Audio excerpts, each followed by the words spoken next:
hora del Instituto Universitario de Investigación Ortega y Gasset, que retoma aquí la hora de la Ortega en una jornada muy especial, porque hoy nos acompaña Valero Rocco, que es director del Círculo de Bellas Artes, pero también y sobre todo es filósofo. Ya saben que en nuestra casa los filósofos están en su casa y por tanto es un momento muy especial y muy feliz para todos nosotros. Además, Valerio es buen amigo, somos contemporáneos y la verdad que tenemos una afinidad personal muy sustantiva, ¿no? Valerio es profesor de Historia de la Filosofía Moderna del Departamento de Filosofía de la Autónoma de Madrid, donde se licenció y donde obtuvo el Premio Nacional de Fin de Carrera y el Premio Extraordinario de Doctorado con una tesis titulada Función y estructura del mundo romano en la filosofía hegeliana. Como ya pueden adivinar, es experto en Hegel, que dirigió el profesor Félix Duque. Ha desarrollado diferentes estancias de investigación en universidades de gran prestigio mundial, como la Italiana de Verona o el Centro Nacional de Investigación de Roma o en la Universidad de Jena. En la Autónoma ha sido coordinador del Máster de Filosofía de la Historia, Democracia y Orden Mundial entre el 12 y el 19. En los últimos 5 años, entre el 15 y el 19, además fue vicedecano de Investigación, Transferencia del Conocimiento y de la Biblioteca de la Facultad de Filosofía y Letras, que ya saben que para nosotros los libros tienen una importancia absolutamente esencial. Actualmente es Task Leader del proyecto de investigación Horizonte 2020 de la Unión Europea titulado Failure, sobre el concepto de fracaso y su reversibilidad. También en nuestro país es investigador principal del proyecto de transferencia titulado Patrimonios Interconectados, sobre transferencia del conocimiento. Ha sido miembro de diferentes proyectos de investigación, ha publicado diferentes artículos en revistas especializadas y una última monografía que tiene por título La vieja Roma en el joven Hegel, que les recomiendo a todos ustedes. También ha editado en edición crítica la obra póstuma de Volpi sobre Heidegger. Ha coordinado volúmenes colectivos, monográficos, en temas variados, sobre filosofía política, filosofía de la historia de la filosofía moderna. Es miembro fundador de la SECLE, cofundador de la revista Despalabro y también editor asistente o assistant editor de la revista Philosophical Readings. Y sobre todo es amigo nuestro y amigo de la Fundación y de la Casa de Ortega y Gasset, donde los filósofos, como decía al inicio de mi intervención, tienen un espacio muy singular. Valerio hoy nos va a hablar de la cultura como puente innovador entre la investigación y la sociedad, pero ya le he dicho y ya se ha comprometido y volverá pronto para hablarnos de Hegel, de Ortega, de la filosofía hegeliana y de la fenomenología y toda la tradición entre lo hegeliano y lo neocantiano que ocupaba más a Ortega y Gasset y por tanto, querido Valerio, esta es tu casa. Ya sabes que me da mucho gusto que estés aquí y luego me da mucha envidia, y esto lo digo como curiosidad para los que nos siguen desde sus casas y luego en la formación online, me da mucha envidia tu origen italiano, el Rocco, lo puedes contar si quieres, si te apetece, ¿no? Como todo el mundo ha podido intuir, es de origen italiano, lo cual también enriquece notablemente toda la cultura, si quieren, clásica, ¿no? del propio Valerio, que verán enseguida deslumbra por su grandeza, ¿no? Querido Valerio, muchísimas gracias por estar con nosotros en esta hora de la Ortega y Gasset. Tuya es la palabra, te escuchamos. Invito a los asistentes a plantear sus preguntas por el chat y enseguida, cuando tú termines tu intervención, empezamos la conversación.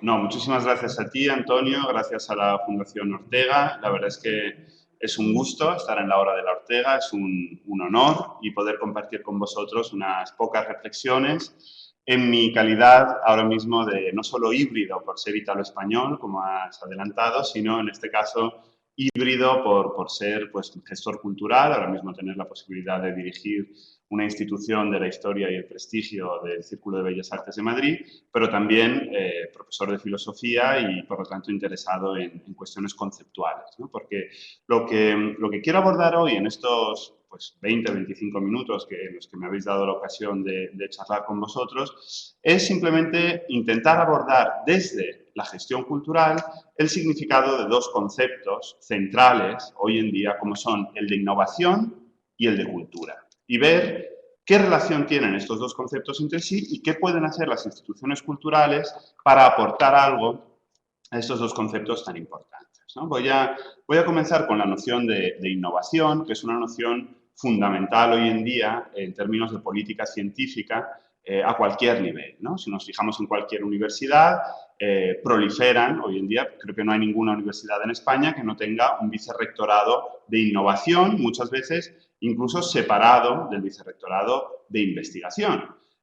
Si vamos a nivel de comunidades autónomas o de ministerios, no solo en España, sino también en otros países de Europa, vemos cómo normalmente los ministerios que se ocupan de política científica se llaman ministerios de ciencia e innovación. Siempre aparece este término, ¿no? Pero es que si vamos ya a nivel europeo y a cómo se reconfiguró hace unos pocos meses, digamos, el reparto de carteras europeas, ¿no? los títulos de los comisarios, asistimos a algo realmente increíble y algo revolucionario. Sobre todo, increíble y revolucionario si pensamos que la palabra clásica, y no me quiero aquí poner filósofo en este sentido, pero la palabra investigación, que empieza a vincularse a la universidad en tiempos de Humboldt, ¿no? Pues digamos, muy rápidamente en el siglo XX da lugar a la expresión I+D, ¿no? Investigación y desarrollo, como dos términos que están vinculados. Y mucho más recientemente se añade ese tercer elemento, el de la segunda I, podríamos decir, lo que se llama la tercera misión, ese I+D+I, es decir, ya no solo investigación y desarrollo, sino investigación, desarrollo e innovación. Pero si os acordáis, incluso hace un tiempo, incluso hoy en día en algunos lugares, la I de innovación se escribía, de hecho, en pequeñito para distinguirla de la I de investigación. Y era como, pues bueno, la tercera misión, era eso que es fundamental, pero se veía como un poco secundaria con respecto a la investigación. Hoy en día, en la gran y todopoderosa comisaria que se ocupa de investigación en la Unión Europea, María Gabriel, digamos, en el gobierno, podríamos decir, comunitario de la comisión que preside Ursula von der Leyen, pues tiene una cartera con un nombre muy curioso. Fijaos que tiene bajo su poder el mayor programa de investigación que jamás se ha concebido en la historia de todo el mundo, lo que se va a llamar, va a empezar en unos meses, Horizon Europe, lo que va a sustituir al famoso Horizonte 2020, ahora se va a llamar Horizonte Europa, y es un programa que va a tener una envergadura de nada más y nada menos que 100.000 millones de euros al servicio de la investigación en Europa. Pues bien, el primer nombre que se propuso para esta cartera, para el título de esta comisaria, no fue el de investigación, sino fue el de Innovation and Youth, innovación y juventud. Luego, claro, hubo protestas porque además engloba debajo de sí muchas más cosas y ahora el título es Innovation, Research, Culture, Education, Youth and Sport. Pero, si os fijáis, a pesar de que tiene dentro cultura, educación, investigación, la primera palabra que aparece en su cartera es innovación. Y, de hecho, todavía hoy en documentos internos se conoce a esta comisaria como la comisaria de Innovación y Juventud.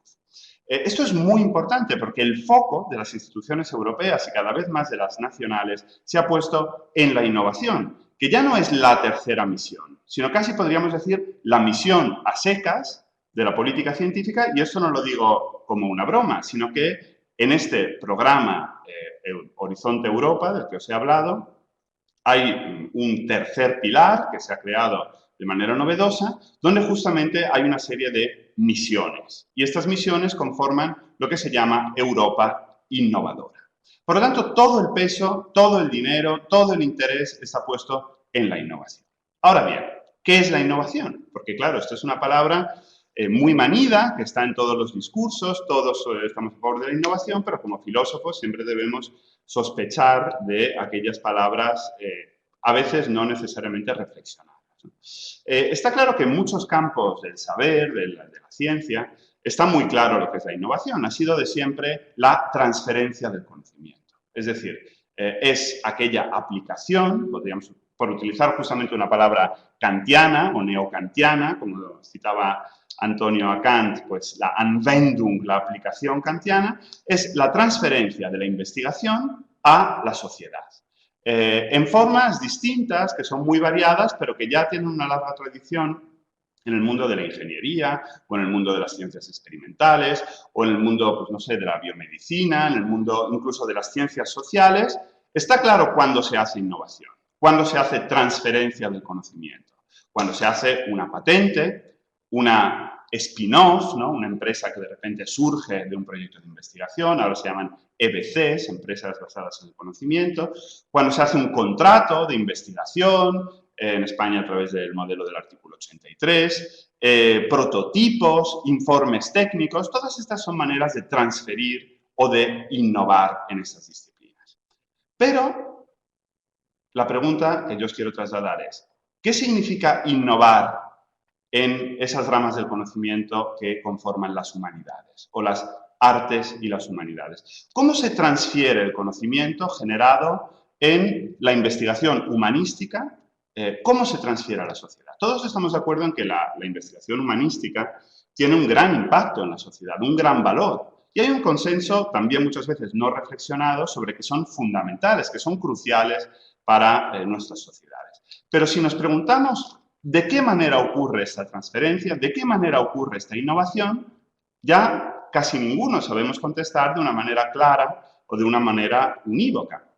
Fijaos que, ha dicho Antonio, yo fui durante 4 años vicedecano de investigación, transferencia del conocimiento, biblioteca de la mayor facultad de Artes y Humanidades de la Comunidad de Madrid, la Facultad de Filosofía y Letras de la Autónoma, y cuando se puso en marcha una iniciativa del Ministerio, los llamados sexenios de transferencia, que premiaban a aquellos profesores de universidad que eran innovadores, que transferían su conocimiento a la sociedad, muchos colegas míos venían a verme y me decían, oye, casi como una pregunta filosófica o metafísica o criptorreligiosa, oye, ¿yo transfiero? ¿Yo soy innovador? Mira, yo publico en este blog, yo voy a dar estas clases a una empresa, yo publico en los periódicos, yo intervengo en un programa de radio, yo hago asesoramiento bioético para esta empresa. ¿Eso es innovación o no es innovación? Y esta es una pregunta que no es fácil resolver porque no ha habido una reflexión suficientemente crítica y extendida sobre qué significa innovar en artes y humanidades. Entonces, mi propuesta, o la propuesta que quiero compartir con todos ustedes, y donde creo que son clave instituciones de gran prestigio, como puede ser el Círculo de Bellas Artes, pero también la Fundación Ortega y tantas otras instituciones y fundaciones que hay en España y otros países del mundo. Como digo, la propuesta conceptual que yo quisiera hacer es que la innovación de la investigación en artes y humanidades, la manera de transferir o la manera más efectiva de transferir a la sociedad la investigación en estos campos de conocimiento, en filosofía, en historia del arte, en antropología, en estudios de área, en estudios de género, en tantos otros, es la cultura. La mejor innovación en artes y humanidades es lo que venimos llamando tradicionalmente la cultura, que es esa manera de hacer llegar a la sociedad las investigaciones que se producen en las universidades, en los centros de investigación y en tantos otros sitios, ¿no? Por eso, en el Círculo de Bellas Artes hemos diseñado una estrategia que hemos llamado I+D+C, donde la I de I+D+I ha sido sustituida por una C, ¿no? ¿Por qué I+D+C? Porque nosotros creemos, como digo, que la innovación, la transferencia del conocimiento en artes y humanidades se hace no solo a través de la cultura, que empieza por C, sino también a través de toda otra serie de términos que empiezan por la letra C, como puede ser la palabra creatividad, o compromiso social, o crítica, o conceptos, o creación, que no es exactamente lo mismo que creatividad, ¿no? ¿Y en qué consiste esta estrategia I+D+C? Bueno, pues en primer lugar, se nota por mis pecados que soy filósofo, es una estrategia de definición. Es una estrategia de definición en la que tenemos que contribuir todas las personas que conformamos el ámbito de las artes y las humanidades, desde la universidad, pero también las instituciones culturales. Tenemos que intentar consensuar estrategias, vías, a través de las cuales se transfiere el conocimiento humanístico a la sociedad. poner de acuerdo a las facultades, poner de acuerdo a los evaluadores, poner de acuerdo a los ministerios, a las consejerías. Fijaos que esto es fundamental para que no vuelva a ocurrir lo que os comentaba antes, que haya personas que se pregunten si lo que están haciendo es innovación o no en el campo humanístico, una duda que nunca tendría un ingeniero, un médico o un biólogo. ¿En qué consiste esta estrategia I+D+D? Bueno, pues consiste en poner al Círculo de Bellas Artes, pero no en solitario, sino en cooperación con otras entidades que conforman el panorama cultural español. En esto no queremos en absoluto ser protagonistas exclusivos, sino generar, como se dice hoy, sinergias. Por lo tanto, el Círculo de Bellas Artes se pone a disposición de la sociedad para ser un lugar de encuentro. Un lugar de encuentro donde estén presentes al mismo tiempo los investigadores, los grupos de investigación, los que generan conocimiento en las universidades, las empresas y las instituciones que puedan estar interesadas en rentabilizar desde un punto de vista social ese conocimiento, pero no solo desde un punto de vista social, también desde un punto de vista económico. Yo estoy convencido de que las humanidades no solo tienen un imprescindible valor social en la conformación de nuestra sociedad, sino que también pueden tener un gran valor económico si se sabe ver y se sabe estudiar. Por lo tanto, poner en contacto el mundo de la investigación y el mundo de la empresa y de las instituciones y también de aquellas instituciones, ministerios, consejerías, etcétera, que dirigen la política científica y dirigen la política cultural. Fijaos que en todos los países del mundo, los ministerios de cultura, las consejerías de cultura, siempre están separadas de las de ciencia e innovación. Yo creo que sería muy importante, a través de estrategias, por ejemplo, como I+D+C, tejer puentes entre estos dos mundos de la administración que muchas veces no dialogan tanto entre sí. Bueno, pues esta estrategia I+D+C que se pondrá en marcha en el año 2021 y que ya ha sido compartida con diferentes instituciones, con diferentes representantes del mundo empresarial, con los rectores de las universidades de Madrid, con los decanos de todas las facultades de Artes y Humanidades de toda España. Es decir, hemos ya presentado esta idea, ya ha tenido mucho éxito, mucho seguimiento y, como digo, va a concretarse en una serie de encuentros, tanto físicos como virtuales, en el año 2021. Es fundamental por otra razón más, ¿no? En la que me gustaría insistir y que tiene una naturaleza muy pragmática, pero al mismo tiempo también un notable interés conceptual. Y para eso tengo que volver al principio, tengo que volver a Europa, de la que tanto depende hoy en día para tantas cosas, y a ese programa Horizonte Europa del que hablaba al principio, el mayor programa marco de investigación que ha habido pues, en la historia del mundo. Fijaos que en el anterior programa marco, que se llamaba Horizonte 2020, la financiación destinada a las humanidades y a las ciencias sociales estaba incluida en un famoso reto 6, lo llamábamos así, ¿no? Sociedades abiertas, innovadoras e inclusivas. Este título, Sociedades abiertas, innovadoras e inclusivas, permitía pues, que casi todo tipo de investigación en el ámbito humanístico y en el ámbito de las ciencias sociales producida en las universidades tuviera cabida y pudiera ser financiada. Pues bien, en el próximo programa marco, el que va a comenzar dentro de unos meses, el título del espacio destinado a las humanidades y ciencias sociales ha cambiado radicalmente de nombre. Y lo ha hecho además siguiendo, como digo, este enfoque predominante hacia la innovación, hacia la transferencia del conocimiento y no tanto hacia la investigación pura, hacia la investigación básica. ¿Cómo se llama ahora este cajoncito? Digo cajoncito por decir algo, porque va a tener una dotación presupuestaria entre 2.000 y 10.000 millones de euros, pero llamémosle cajoncito. Ahora la etiqueta que lleva encima es cultura, creatividad y sociedades inclusivas. Las palabras cultura y creatividad, que son familiares, que están a la orden del día para instituciones como el Círculo de Bellas Artes, no pertenecen a la jerga o a la terminología común en la mayoría de disciplinas de las humanidades. Es decir, un filólogo, un historiador de la filosofía, como puede ser yo, un historiador, un arqueólogo, un prehistoriador, no se sienten muy cómodos con estas palabras a la hora de describir su propia investigación. Y esto es un reto para los investigadores, que van a tener que traducir, presentar, modular sus propuestas de investigación para concurrir a esta enorme financiación en términos de cultura y creatividad.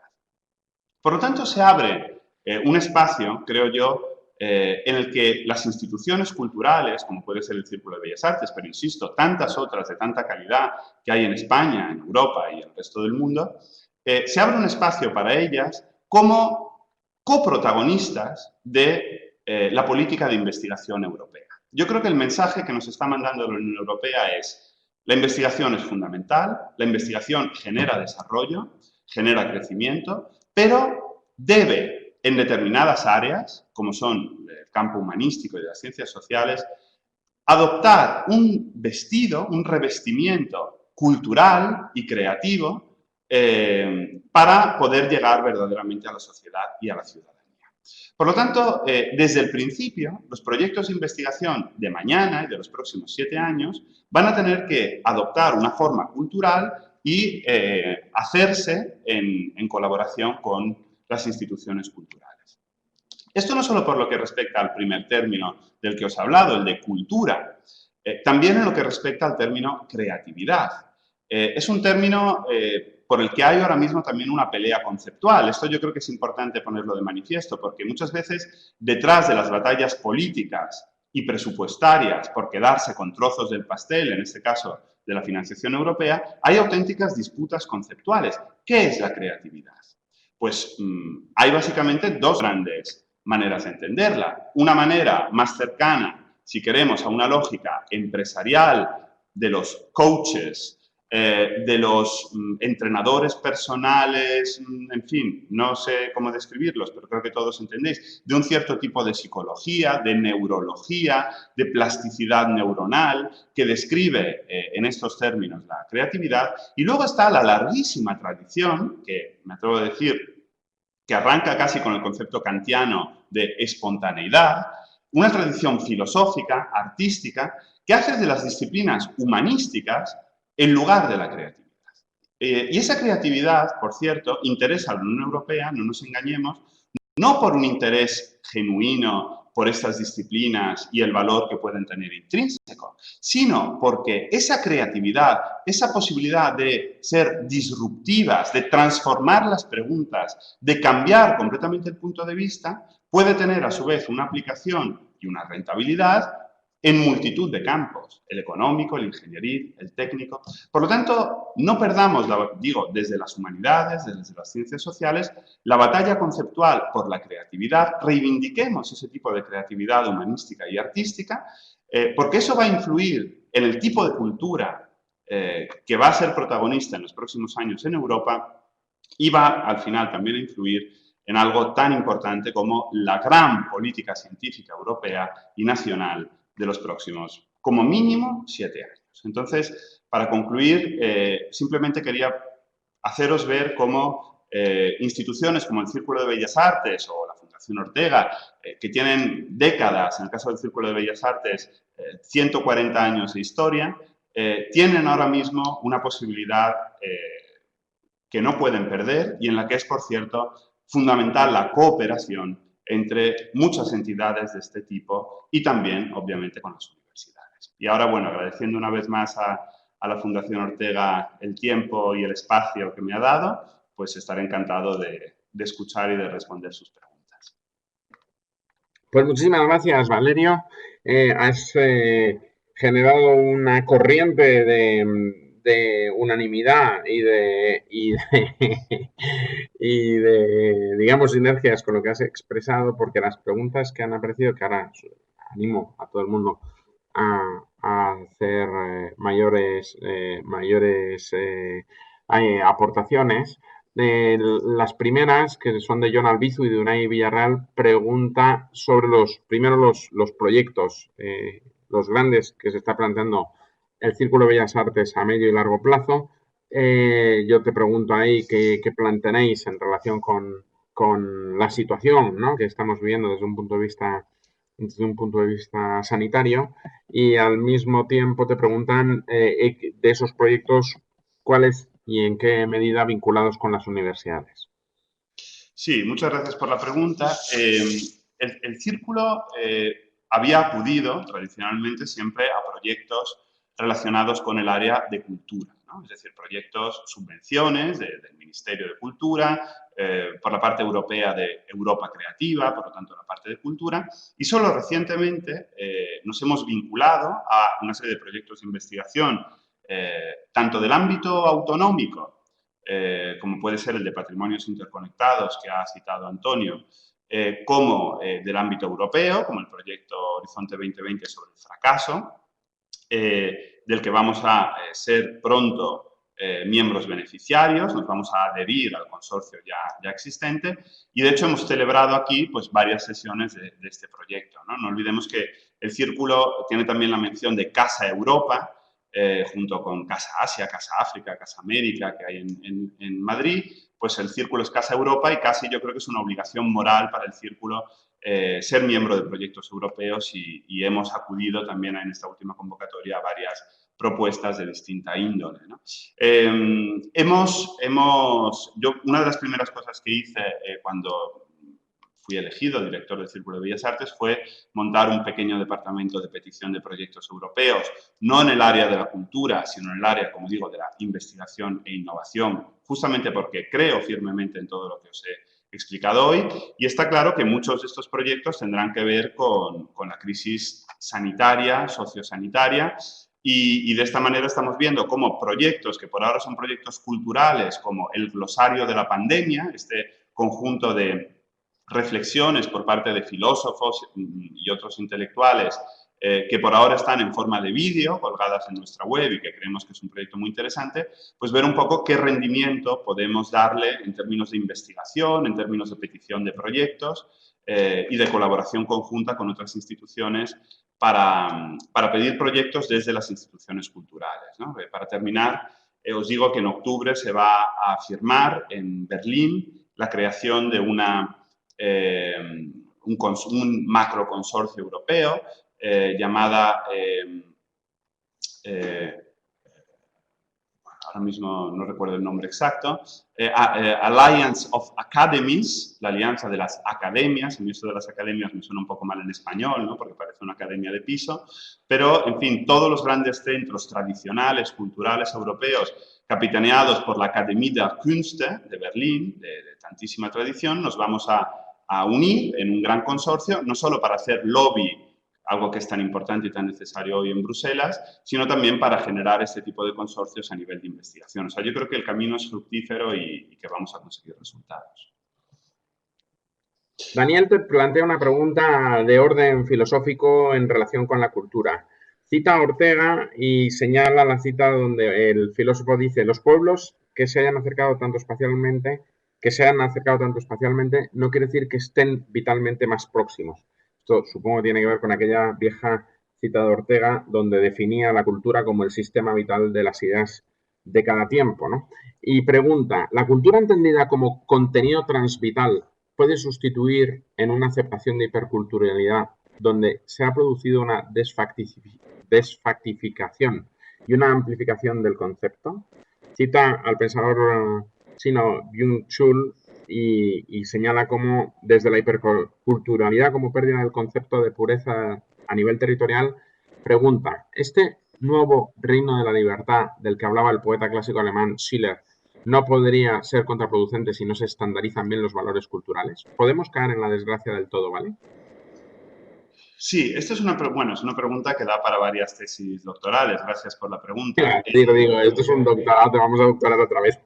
Sí, bueno, aquí yo creo que intervienen cuestiones ya un poco personales de definición de la cultura o de cuáles son los marcos teóricos a los que uno se aferra, ¿no? Yo en general sostengo, creo y lo pongo en práctica también, que efectivamente la cultura no puede servir como instrumento de cierre identitario o de rearme identitario o de exclusión a priorística de otras culturas, ¿no? Es decir, es verdad que la clásica definición de Tönnies entre cultura y civilización, ¿no? Nos hace pensar en esta idea romántica de una cultura como anclada a los valores de un pueblo, mientras que la civilización sería pues de naturaleza más, por así decirlo, cosmopolita, ¿no? Yo creo que hoy en día, en la época de la globalización, no puede entenderse la cultura sino como hibridación, entendida como contaminación mutua. Ahora mismo las metáforas virales o biopolíticas en general nos resultan particularmente familiares, pero yo sí que creo en una cultura como un proceso de fecundas infecciones recíprocas, o incluso he llegado a decir en algún lugar de traiciones que generan poderosas tradiciones. Es decir, no hay, creo yo, pero esto ya es una postura totalmente personal, y no se basa solo en la común etimología entre la palabra traición y tradición, a partir del latín trado, ¿no? Creo verdaderamente que no hay una auténtica tradición sin una cierta dosis de autotraición, es decir, sin una cierta dosis de aceptación de lo ajeno, de lo extraño o incluso de lo opuesto, ¿no? De tal forma que no habría mejor manera que ser fiel a una tradición que, en cierta forma, traicionarla. Y no habría, por otra parte, ninguna forma peor de destruir una tradición que encasillarse en un vacuo tradicionalismo estéril que preservara de todo contacto y contagio exterior ese presunto legado cultural. Por lo tanto, cultura, en este sentido, un poco recurriendo también a las fuentes que has citado en tu pregunta, sí que sería apertura, hibridación, contaminación, para generar poderosas tradiciones. Sí, y ahí la pregunta vinculada al pensador coreano Byung-Chul Han sobre la hiperculturalidad y su idea de la expulsión de lo distinto, ¿cómo ves tú esa efectivamente? Porque yo no he entendido bien, o sea, tú como filósofo, la Sí, concatenación que hace con Schiller. sí, es decir, el problema es el problema de la pureza, ¿no? O sea, que es el término que se citaba ahí. O sea, la idea de pretender que haya algo así como una cultura, un acervo cultural puro, original, incorrompido, al que podamos acudir, ¿no? El propio Schiller, autor sobre el que yo he trabajado, admiro absolutamente, pues era un grecómano, era un admirador a ultranza de la antigua Grecia y quizás no de manera tan radical como hizo después Heidegger, pues echaba en falta la pureza, el carácter originario de la cultura griega frente a esa corrupción o contaminación de la cultura de su propio tiempo. Yo ahí creo que para nuestra época no se puede defender una posición de la cultura como esta, ¿no? Y especialmente por lo que se preguntaba efectivamente antes, es decir, estamos en un momento donde ya ni siquiera parece que hay una base material a la que acudir para referirse a esa presunta pureza de la cultura. Por decirlo muy claramente, el Partenón, por mucho que sus frisos estén en el British Museum, pues está en la Acrópolis de Atenas, está allí y es griego y no se puede negar que sea griego, ¿no? Hoy en día un proyecto como el Glosario de la Pandemia, no quiero comparar con el Partenón, sería un poco inmodesto, ¿no? Pero un proyecto cultural como el Glosario de la Pandemia, que es un proyecto virtual, un proyecto mediático, un proyecto, por lo tanto, sin una base material en el que intervienen filósofos e intelectuales de multitud de países, pues no sé si se tendría sentido catalogarlo como un proyecto español o europeo. Y por tanto, este tipo de proyectos virtuales, con una base efectivamente desfacticizada o alejada de un hecho bruto, lo que hacen es, creo yo, promover aún más esta positiva hibridación. Sin duda. Idoya Ochoa pregunta si existe alguna colaboración entre el Círculo y otros centros de innovación de Madrid como Medialab Prado y si se está planteando el Círculo incluir nuevas tecnologías novedosas que permitan vivir la cultura de otra forma. Sí, vamos a ver, con Medialab Prado pues no ha habido mucha relación hasta ahora por diferentes razones. Hemos pedido ahora mismo una convocatoria conjunta sobre un tema muy puntual y muy pequeño, pero desde luego estamos abiertos no solo por la cercanía también, ¿no? Y por este concepto de generar también vínculos con nuestros vecinos, ¿no? Como puede ser pues, CaixaForum, como puede ser Media Lab Prado, como puede ser el propio Thyssen, el Prado y tantos otros, ¿no? Es decir, sí, hay alguna relación, debería haber más seguramente, ¿no? Pero sobre todo, aunque es muy importante esa vinculación, también me gustaría clarificar algo, ¿no? La innovación aquí no es entendida exclusivamente en términos, por así decirlo, virtuales o tecnológicos, no necesariamente tecnológicos, ¿no? La innovación para mí es la transferencia de un conocimiento científico, de un conocimiento humanístico, en este caso, a la sociedad. Y por lo tanto, puede haber medios tecnológicos, pero también puede haber medios muy tradicionales. Un gran descubrimiento de filología latina, contado a través, cinematográficamente, a través de una exposición muy de carácter clásico, pero muy convincente, es una forma de innovación, es una forma de transferencia. Y por lo tanto, no necesariamente necesitamos ese tipo de tecnologías, ¿no? Aunque sí estamos totalmente abiertos al uso de nuevas tecnologías. De hecho, a partir de enero de 2021, una de las 3 salas de exposiciones del Círculo de Bellas Artes, la Sala Minerva, se va a dedicar exclusivamente a proyectos de arte digital. Esto lo hacemos por diferentes razones, ligadas también lo digo con toda sinceridad, a nuestra vocación de rejuvenecer en cierta medida nuestro público, y lo que estamos detectando es que hay un público joven que demanda este tipo de proyectos que por otra parte son fascinantes, y también estamos asociados a un proyecto europeo del Instituto Europeo de Innovación que acabamos de pedir con una gran empresa tecnológica para generar sistemas alternativos de hiperrealidad a la hora de visitar determinadas exposiciones y generar experiencias, como se dice ahora mismo en el visitante, de realidad aumentada. O sea que sí que estamos también en esto, pero no me gustaría por eso no he insistido tanto en la cuestión tecnológica, que en cierto modo, malinterpretara. Para mí la innovación no necesariamente implica tecnología o virtualidad. Puede haber medios clásicos de la cultura, de la gran cultura tradicional, que todavía hoy sean muy útiles a la hora de generar esta innovación o esta transferencia. Vinculado a esto, Víctor, y ya has respondido, o sea que no hace falta, pero por citar que Lázaro ayer te preguntaba en relación con los espacios físicos del círculo, ¿cuáles son los principales retos que se plantean para adaptar las instalaciones y permitan la realización de actividades siguiendo las medidas anti-COVID-19? Entiendo que es exactamente esto que has dicho y, por tanto, salvo que quieras añadir algo más, si no, te relato la siguiente pregunta.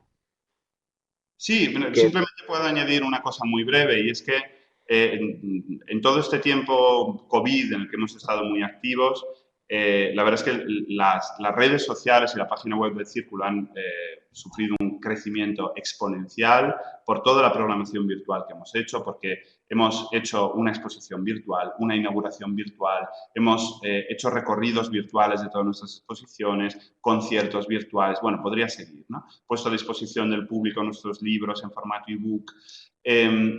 Yo creo que en la época que viene el modelo virtual va a convivir de manera híbrida con la experiencia real del usuario, ¿no? Lo hemos visto ahora, estamos teniendo justamente en estas semanas nuestros cursos de verano del Círculo de Bellas Artes en colaboración con la Universidad Carlos III de la Escuela de las Artes, lo que llamamos. Hemos tenido gran demanda de matrícula presencial, lo cual nos ha alegrado mucho, pero también hemos tenido mucha demanda de matrícula virtual. Y entonces, al final, los hemos hecho híbridos y tenemos muchos alumnos desde su casa, como estáis todos vosotros hoy, pero también muchos alumnos en el aula. Y yo creo que esto, para diferentes tipos de manifestaciones culturales, va a persistir, y eso, evidentemente, nos va a obligar a una serie de inversiones, de transformaciones tecnológicas de nuestros espacios, y en ello estamos. A ver, sí. Perdón, que se me ha bloqueado el micrófono, ya estoy aquí de nuevo. Nos queda una última pregunta, que es una de esas preguntas trampa, ¿no? Trampa porque implica que te mojes en lo personal y además es bonita la pregunta, ¿no? El enlace Victoriano Urchegui que te pregunta, haciendo una proyección a futuro, ¿por qué proyecto nuevo a realizar te gustaría que fueses recordado en tu paso como director del Círculo de Bellas Artes? ¿Y cuál te gustaría que fuera tu huella? Bueno, sí, es una pregunta comprometida. La verdad es que, siendo muy sincero, ahora mismo pasamos por un momento complicado, como os podéis imaginar, como muchas instituciones culturales y universitarias y de distinto tipo en Europa y en el mundo, y por lo tanto ahora mismo pues el mayor desafío es superar esta enorme crisis económica que nos ha venido encima y afrontarla además con un tipo de, ¿cómo decirlo?, de comportamiento de puertas para afuera, de implicación crítica en lo que está pasando hacia la sociedad de un cierto tipo, pero también con un tipo de comportamiento hacia adentro, hacia nuestra plantilla, que sea máximamente respetuoso con los derechos de los trabajadores, con sus condiciones de vida y que no implique una merma grave de las condiciones económicas de todos, ¿no? Esto que parece un poco de andar por casa, al final también es la tarea de un gestor cultural y si conseguimos hacer esto, yo me sentiré desde luego muy orgulloso.